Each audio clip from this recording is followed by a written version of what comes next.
hvert år, den 16. 6. Der tænker jeg altid over, at ja, der kunne jeg være død.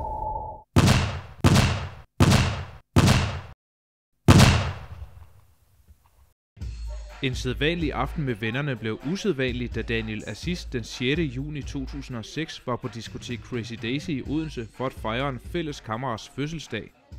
Vi er inviteret til fødselsdag inde på Crazy Daisy, som det hed dengang. Og mig og min kammerat Daniel, vi får fri fra Fakta. Og bliver kørt ind på Crazy Daisy der. Og så kommer vi derind, og der er god stemning, og der er så nogle, vi kender, der sidder ved et bord sådan bagerst nede på diskoteket der. Og så hilser vi selvfølgelig på dem, og vi sidder bare sådan, vi sidder og snakker. Jeg tror, jeg får måske en øl mere eller sådan noget, inden det der sker. Hvor vi sidder og snakker og hygger, og vi kender jo dem der er med derinde, fordi det der fødselsdagsarrangement, vi er inviteret med til.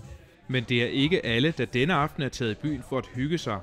2 unge mænd forsøger i stedet at ødelægge aftenen for de andre gæster på diskoteket. De var sådan generende sådan flere gange. Hvis man gik, så skubbede de hele tiden.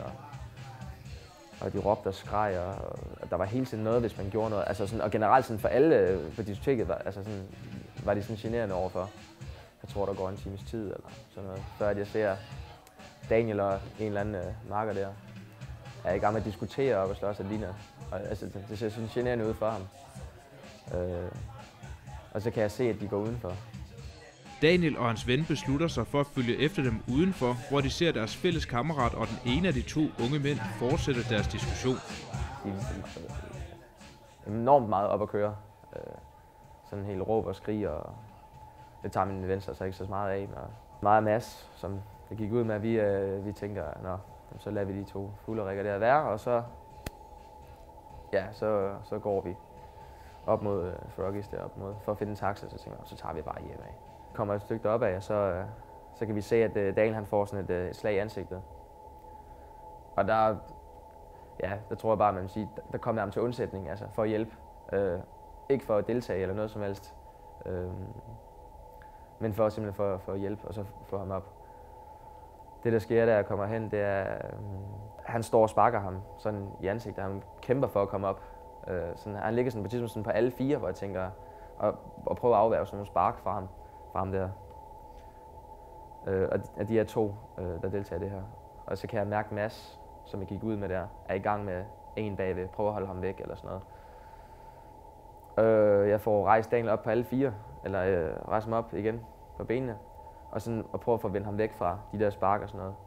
Og da jeg vender ham rundt, der kommer der en hoppende hen over Mads der, og rammer mig.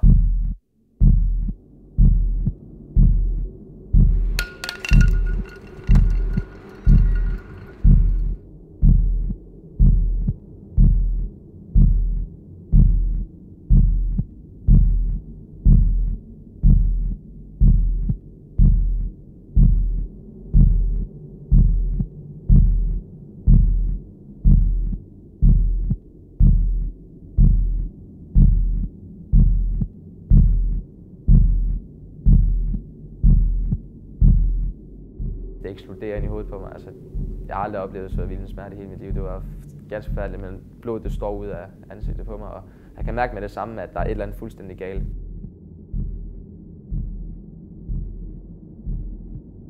Den passage der med, hvor blodet det strømmer ud, det var som om det tog 100 år. Altså, og jeg kan huske, sådan, det var som om det gik i slow motion, da jeg faldt ned.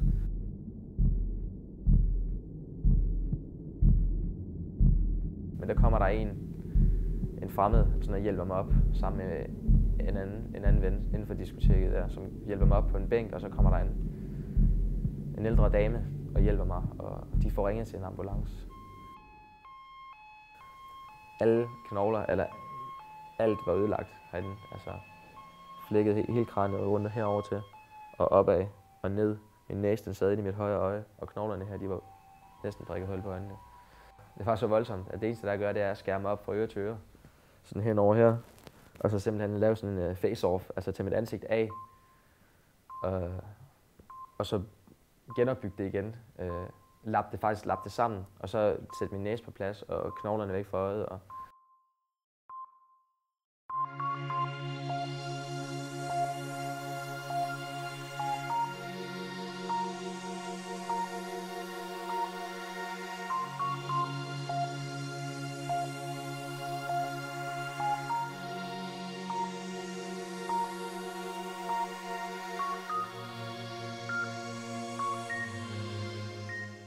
jeg har det ikke på samme måde som før med det. Altså sådan det der med at dø.